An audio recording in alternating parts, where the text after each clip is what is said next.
Welcome to the second episode of Software by Rob's Website Reviews. I am Rob Walling, and I'm coming to you pre-recorded from beautiful Fresno, California. I'm passionate about web entrepreneurs and anyone who wants to improve the internet by making their corner of it just a little bit better. My goal with each of these episodes is to improve the lives of entrepreneurs by providing 5 minutes of feedback on how to make your website more awesome. For your 5 minutes of feedback, send your URL to rob@softwarebyrob.com. For now, let's rock. Today I'm going to be reviewing howsthe.com.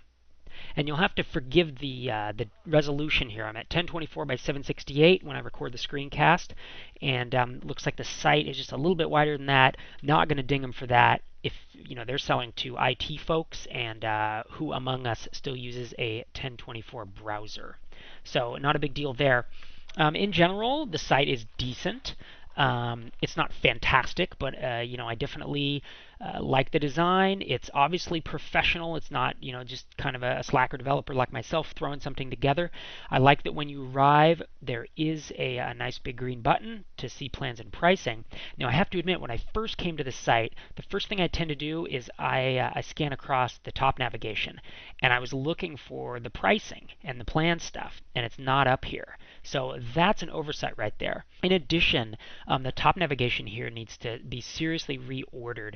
The blog is perhaps the least important item in this entire menu. It should be all the way on the right-hand side. Typically, you're going to go in order. You're going to have home on the left, and then you're going to want either a tour next or a purchase and pricing page. They call it a plans and pricing page. Then you're going to want some kind of testimonials or a buzz page, and then a support, a contact, a blog, and login.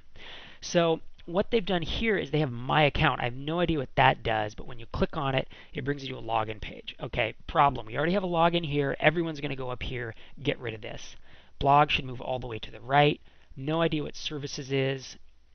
Looks like it's actually features. And to me, this should be renamed Tour, and it should have some screenshots and or some very short screencast videos explaining what the service does. So just listing some features in text is virtually worthless. Very few people are actually going to read through features like that.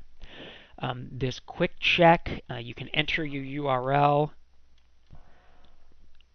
and it's working fine. Now, I think this is really cool, and I actually think that this quick check should be on the home page. I think that should be kind of your first call to action when you arrive. Get rid of these features.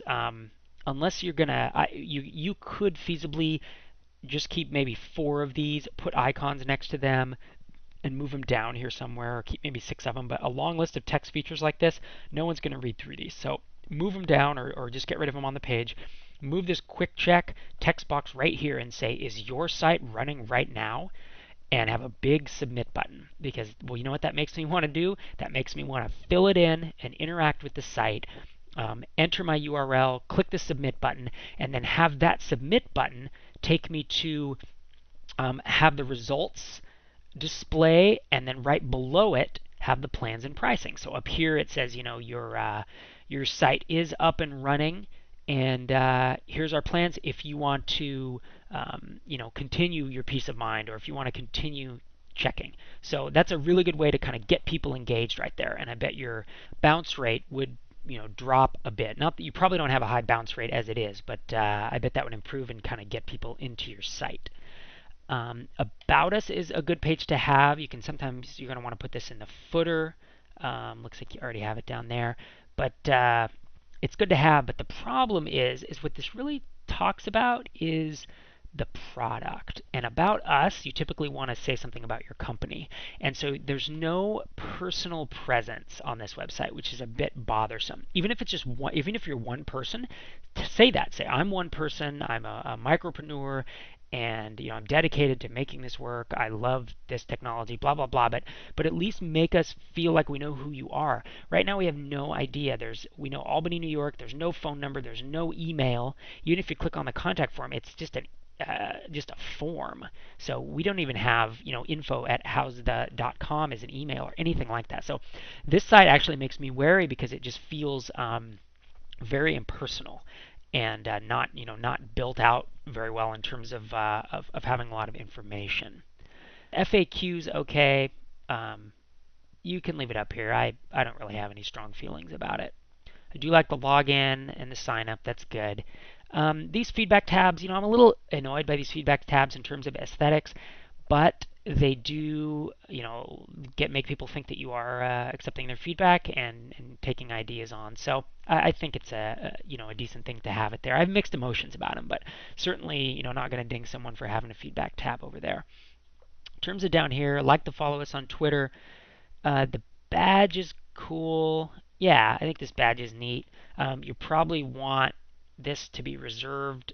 I don't know why it's here in the footer, because if I don't have your service, I wouldn't want this badge. So you probably want to make it super prominent once you log in to like pester people like, hey, get your badge every time up in the My Account area. This part here, I'm a little confused by. Typically, you don't have a huge blurb like this in the footer because no one looks down here. So this is actually confusing. When I looked down, I thought this was kind of some legalese explaining something. So you really may want to remove this and move it to a different page, or just remove it altogether. In terms of your media buzz, these are not high-profile sites. I think all of these you can actually submit your own stuff to, but assuming you don't have any other media buzz, not a bad way to go. These are nice logos, and the sites look legitimate. As a final word, I do like that you're just very brief on the homepage. Knowing your site is not reachable by your users. You may want to change this to say, be the first to know when your site is not reachable, or something like that. Not wild about this little catchphrase here, but again, the fact that you've kept it so short and sweet and you don't have reams of text is a big plus. So that's it for your 5+ minute review.